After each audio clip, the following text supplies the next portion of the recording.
Welcome to another episode of the Gay Barchive Show, where we explore gay history one bar at a time.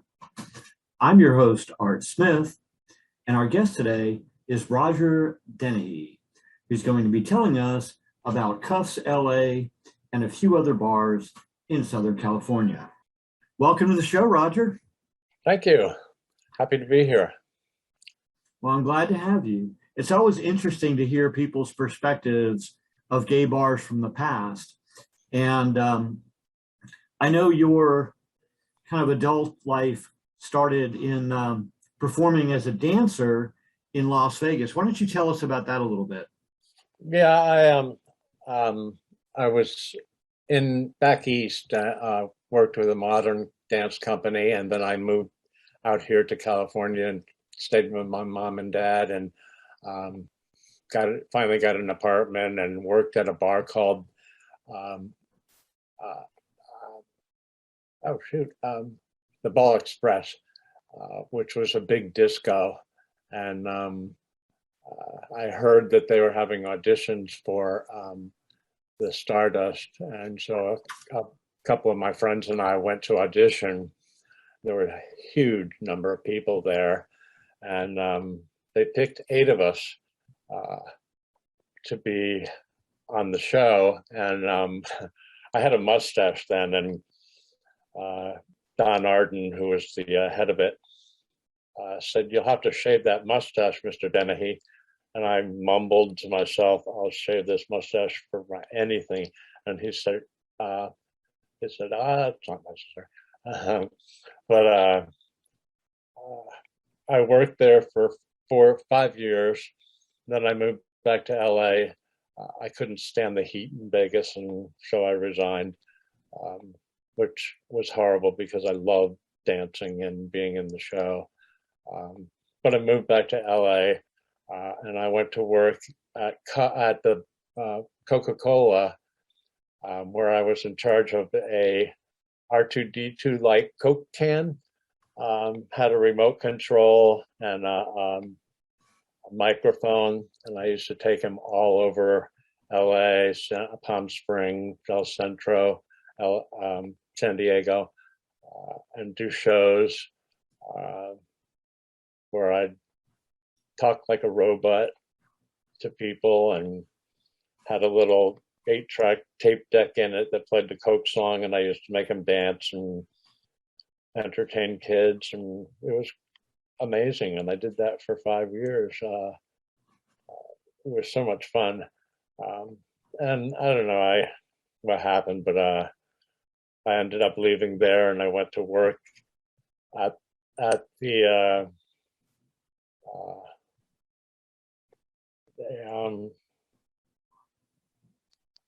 Dylan's, a disco. And I worked there for a couple of years. Then I went to another bar in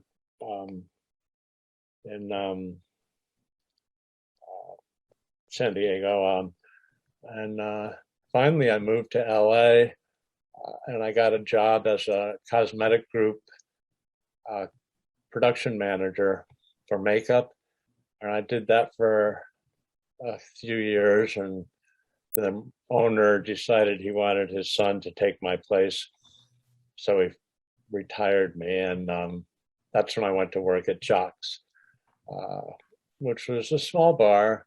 It was fun, and I was there for a while, and then I left there and went to the Bullet, which is kind of a leather bar, known as a leather bar, but it was general. Everybody went there, and it was a lot of fun. And I played softball for a couple of bars, and I tore the ligaments in my knee, and I was playing. I can't remember the name of the bar. Damn it! It's in Hollywood, in West Hollywood. It was a real sleazy bar. It had lights on, and it was okay, but I would find syringes in the bathroom behind beer cases.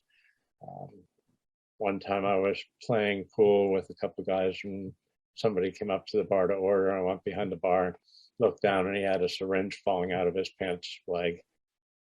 And I just said, "You need to take that and get out of here." And so I didn't last there long. I couldn't stand it.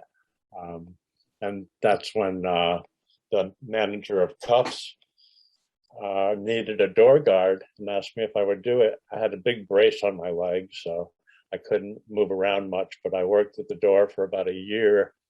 And then I went on the floor. I was a floor guard, and I was instructed by the owner to stop people from messing around with each other. It was dark. We had 15-watt red bulbs. We had a DJ. Our music was known throughout the world. Industrial, tribal, rock and roll.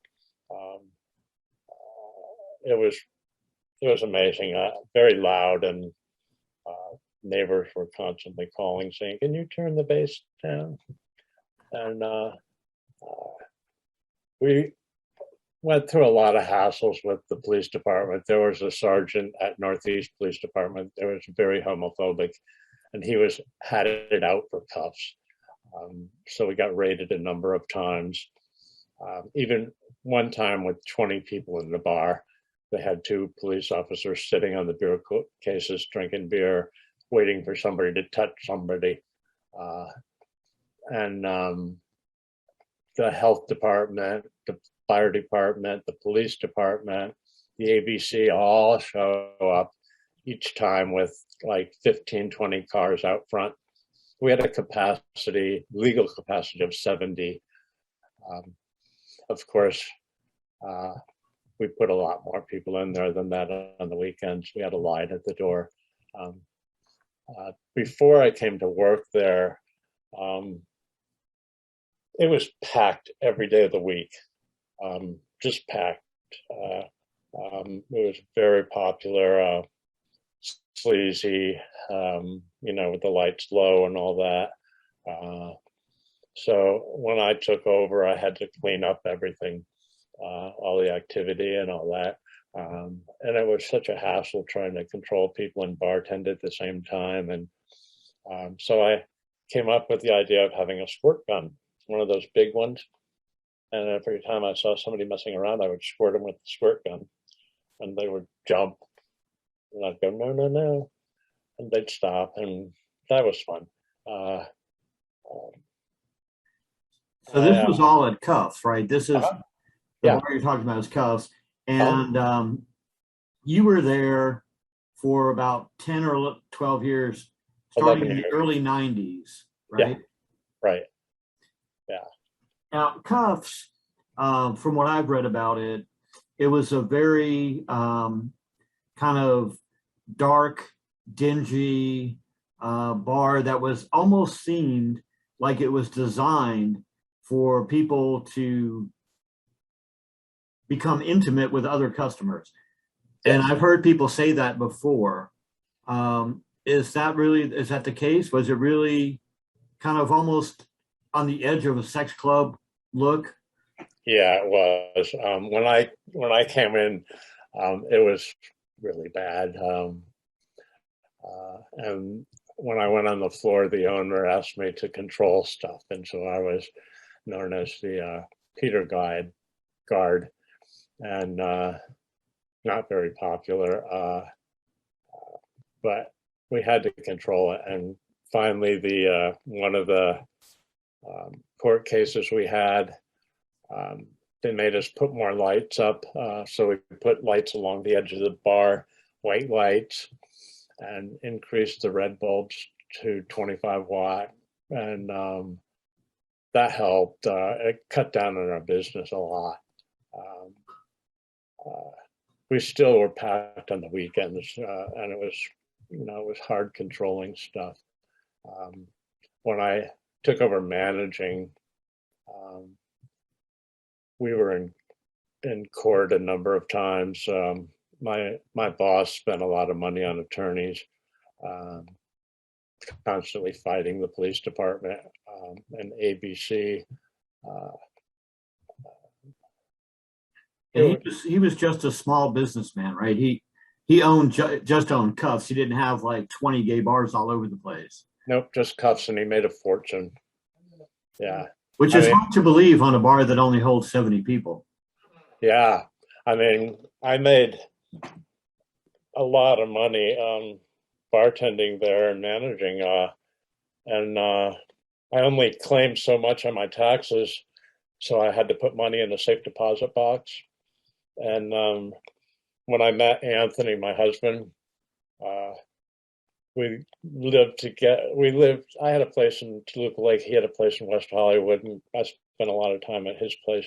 And he finally said, if you want to move in together, you have to buy me a house. So I went to my safe deposit box, and I had like $25,000 in it.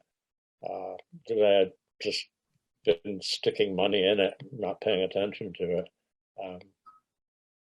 We had charged people at the door, and the bartender got a percentage of that because they got a drink ticket, and they didn't, usually tip with the drink ticket. So we gave the bartender a percentage of the door. Plus, people tipped a lot too. So we made the bartenders were, very well supplied with money. Yeah, that was about the end of the good days in the gay bar business. After the early 2000s, things kind of changed, and the bar scene hasn't been the same. But you mentioned Cuffs had a capacity legally of 70 people. How did that compare to Bullet and Jox? Were they also small bars, or? No, Jox was about a little bit bigger than Cuffs, but not much. They had a capacity of like 100.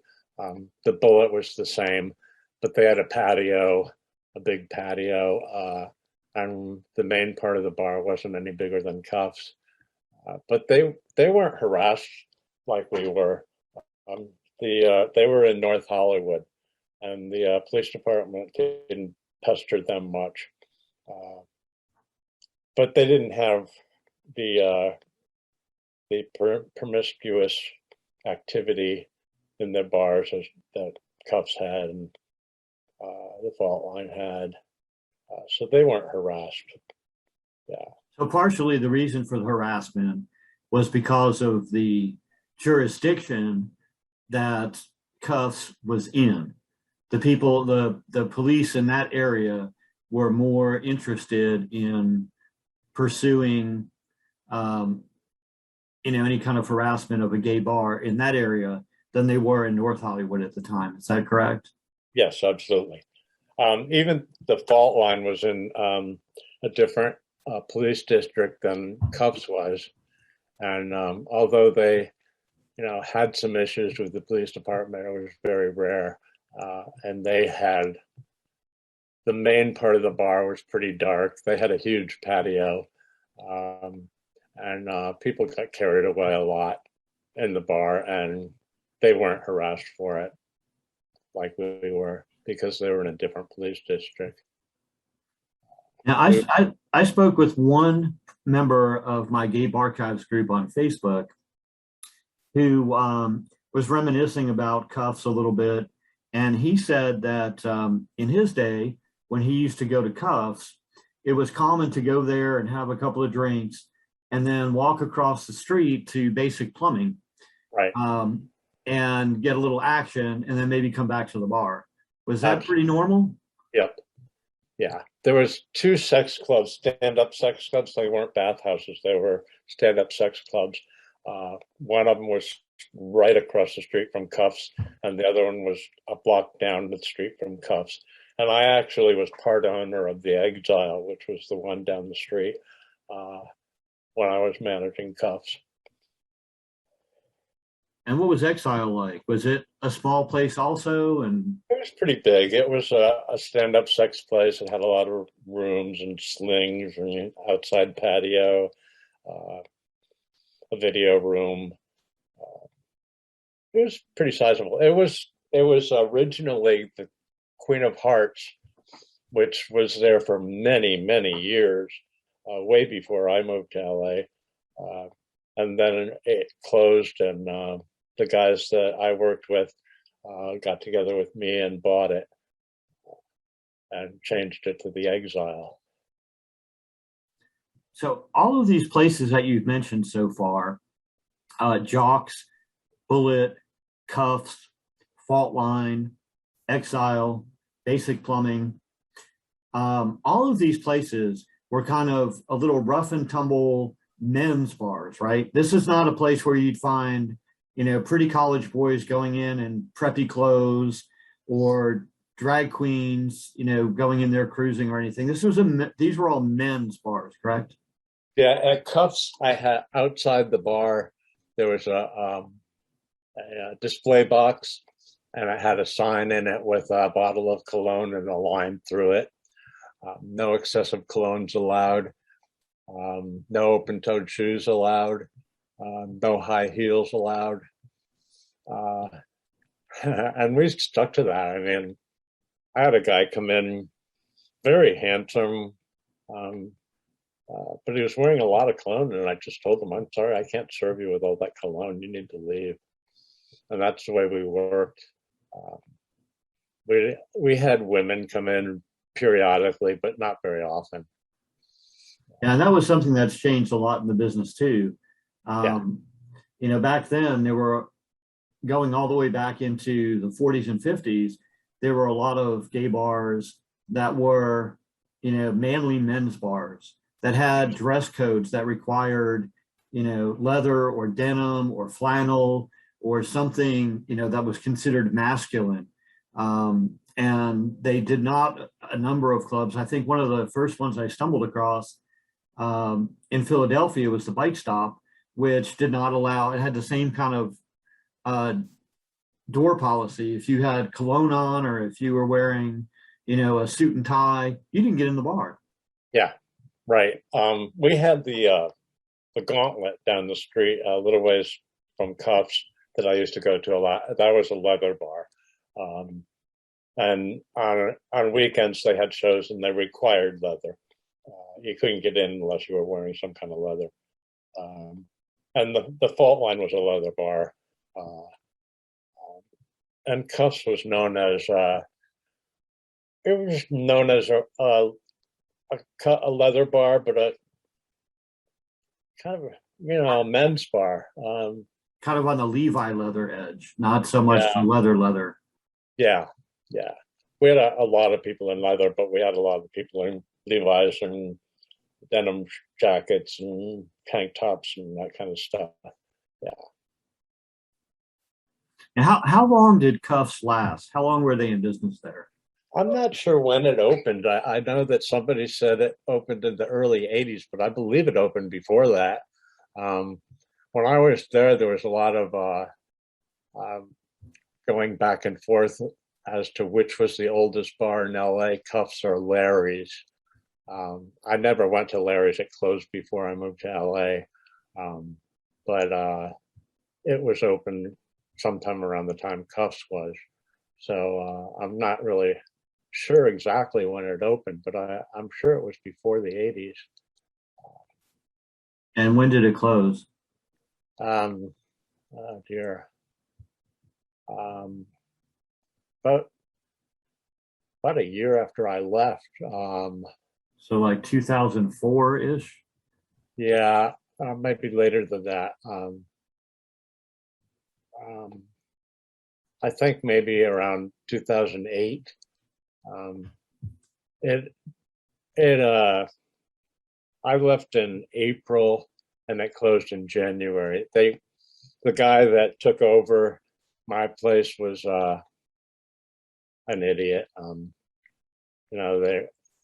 They were Mike was bartending and there weren't that many people in the bar, but there were like 3 or 4 people in the bathroom. And Mike said, "Can you go clean out the bathroom?" And Bob said, "Oh, don't worry about it." And Mike said, "Fine." I quit, walked out. The DJ quit. The guy was a putz, so he brought the bar down.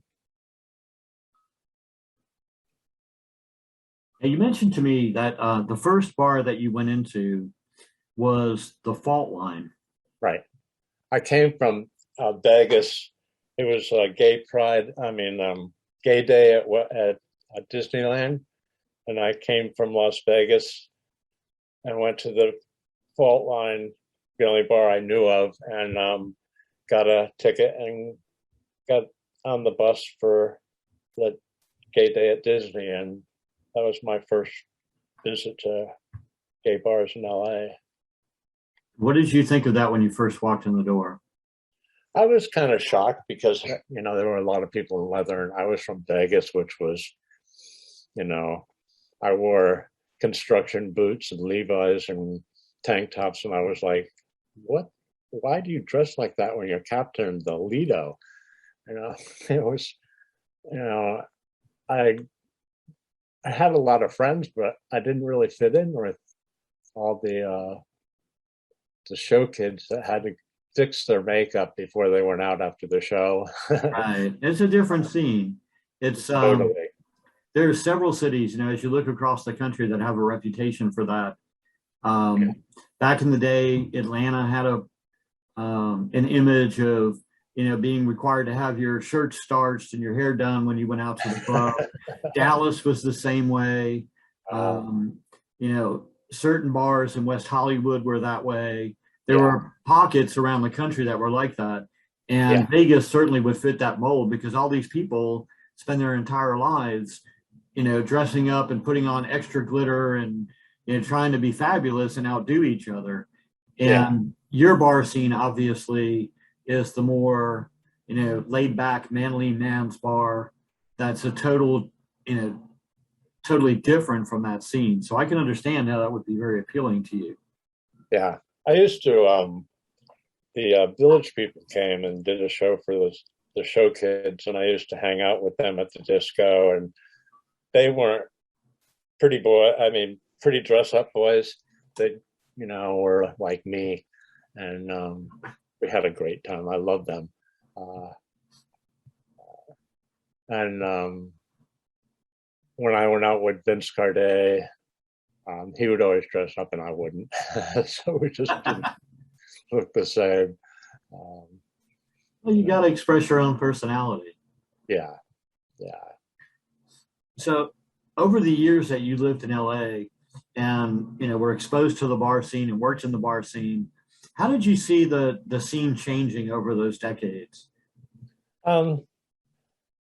Well, it was very loose and free in the 80s, and when I went there, it was like that. It wasn't until the police started beating up on the bars. Some of the bars in West Hollywood, the discos, were harassed for age and stuff like that, and that's when a couple of us got together and formed the Tavern Guild, which was for bar harassment. We had an attorney and used to go to court with each other to support each other, and it was really cool. We had a lot of bars involved in it. Mickey's in West Hollywood was involved, and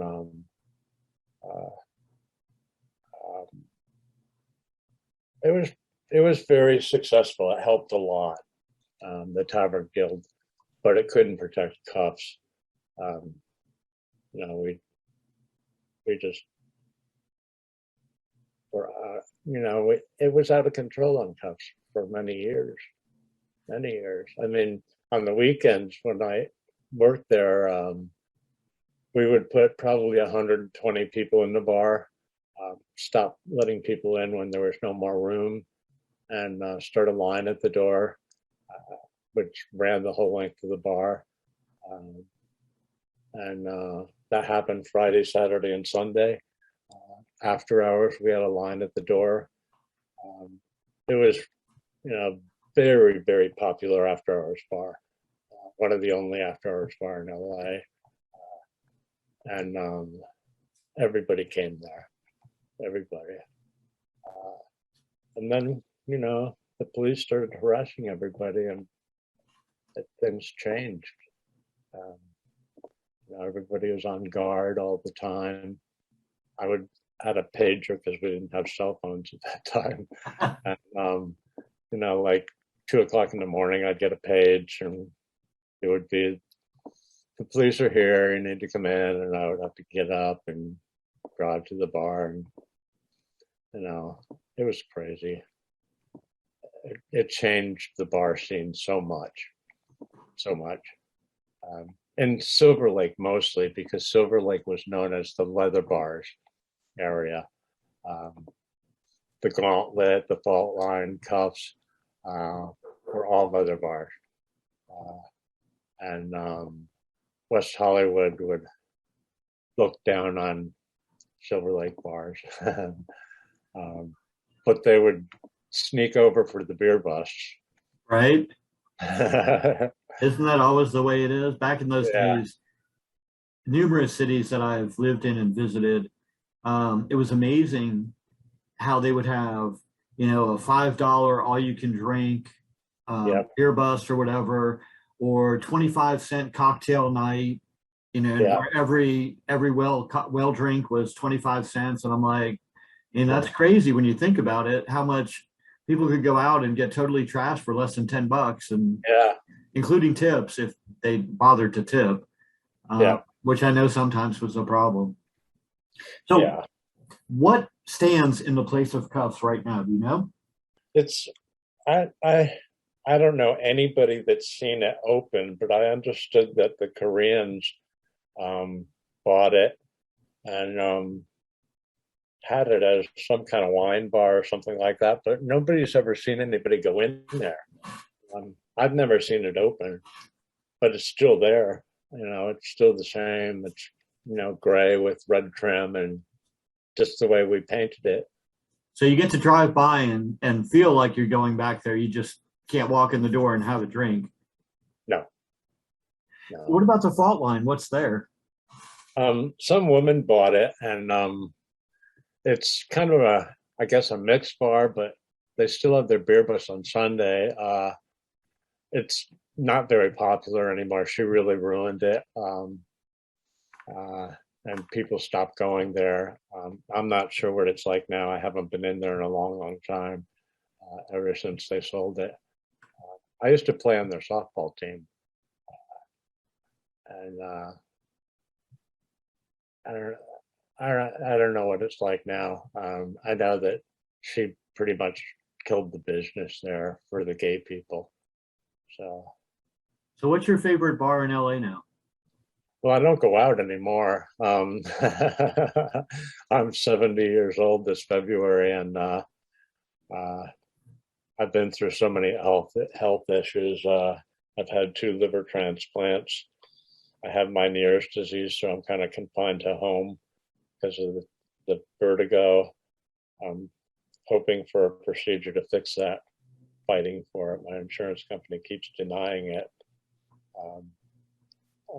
So I don't get to go out, but I would say the Eagle, that's where the Gauntlet used to be. That would be my favorite place. They have dancers. They have a lot of functions there. And I know the bartenders and the owners there very well. So, that would be my favorite bar. So if there was one bar from your past that you could resurrect, which one would it be? Cuffs, for sure. So you really liked that place? I loved it. It was great. But I had so many friends there. People were really cool. With the promiscuity issues, a lot of things had to change, but I loved it, and I liked my boss. He let me do anything I wanted. I used to do parties there. The most popular was the end of the summer beach party, and we had contests and stuff like that. It was great. I really enjoyed being there, and I hated having to leave, but my boss got friendly with this Bob guy, and he decided that he was going to take over the bar and told me that I was going to have to answer to him. And I said, I'll wait till I talk to Cuffs, Wes. And he said, no, you have to answer to me. And this is when we were closing, and I just said, fuck you. And I got in my car and drove home. And I called my boss, Wes. He lived in Palm Springs. And I said, what the hell's going on? He said, well, let me talk to Bob and I'll call you back. And he never did. Never got a thank you from him, nothing. After like 10 or 12 years of working there, 11 years, yeah. Crazy. And I took care of the place totally. I did all the orders. The only thing he did was pay the staff.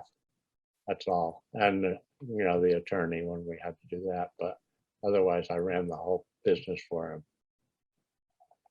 I was really devastated that he didn't so much as acknowledge me. So what did you do after you left Cuffs?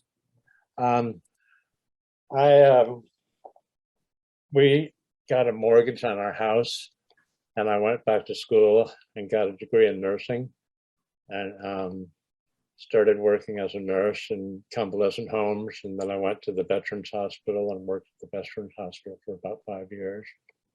And then I started getting sick with my liver disease, which was from Hep C.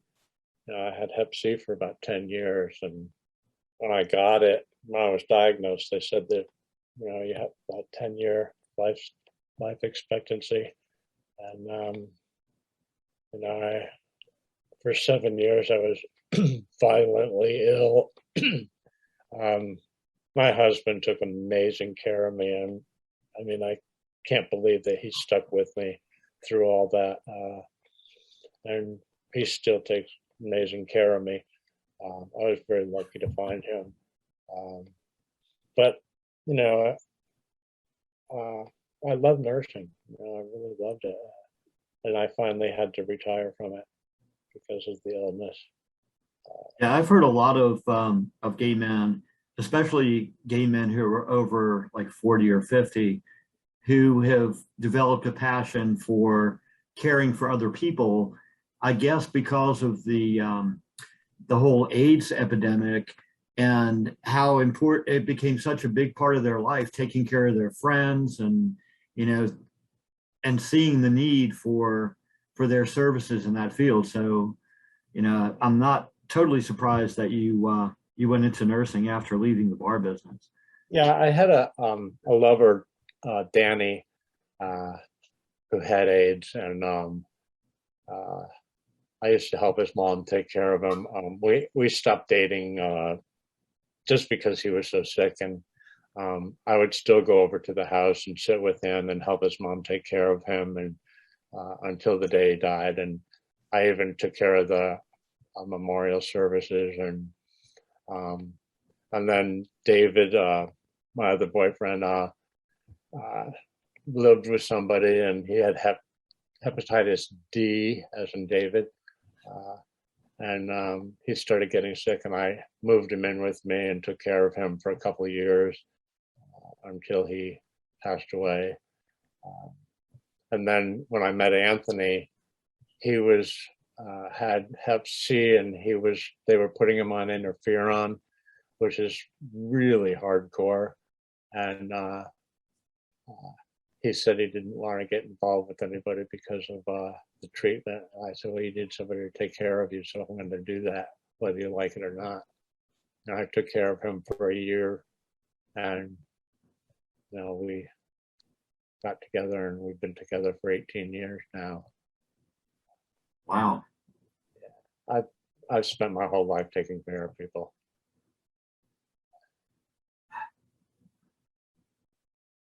And now I need to be taken care of. Well, at least you paid it forward, right? Yep. Absolutely. Well, I appreciate you taking the time to talk with us and kind of share some of your memories of the bars in Los Angeles, going back into the 80s and 90s and the early 2000s. It's definitely something in the course of this project that I want to capture as many stories as I can, because there's going to come a time when there's not anybody around to tell the story of Cuffs or to tell the story of Faultline or any of these other bars, because nobody's done it so far, really. So yeah, I appreciate I'm so appreciative of that you doing this. It's amazing. It's just amazing. Yeah, it's amazing how many bars there were that played an important role in people's lives.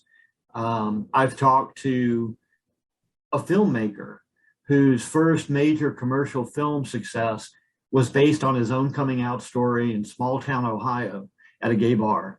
And I've talked to people who have met their spouses, their partners that they've been with for 30, 40, 50 years because of a gay bar. Yeah. I've met people who run nonprofit organizations and activist groups that never would have existed if they hadn't had a bar community back in the day. Yeah. APLA, AIDS Project Los Angeles, is an unbelievable organization. To this day, they supply me with a guy that comes in today, does my laundry, cleans my bedroom, the living room, dining room, the bathroom. And it's because of my illnesses that they do that. And they've done that for so many people. And the bar scene is what, helped organize APLA many years ago. And it's an amazing organization now helping people.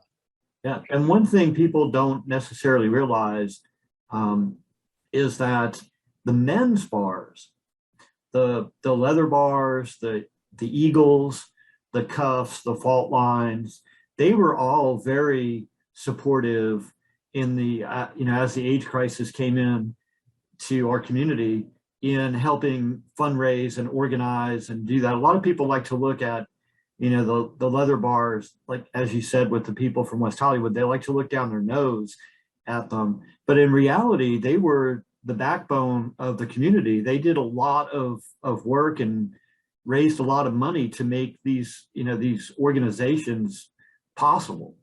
Yeah, absolutely. So I always like to mention that because a lot of people, like you said, they like to look down their nose and say, he's into the leather bar, screw that.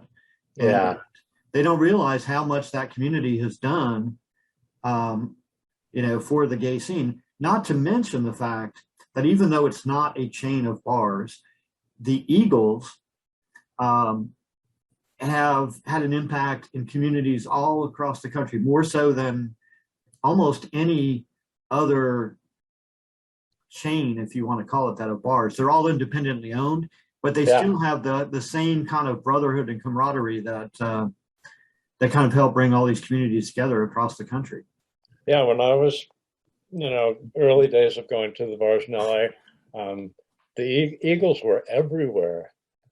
Every major city had an Eagle bar. LA had its too, and it's an icon. Major support to the community, Eagle, and we have an Eagle bar now. So, absolutely. I definitely appreciate you taking the time, and I look forward to putting this video together so everyone can enjoy it and learn a little bit about, Los Angeles 30, 40 years ago. So thank you very much. Oh, my pleasure. Thank you. That concludes another episode of the Gay Barchive Show. For more information about this episode or to find more episodes, visit gaybarchives.com.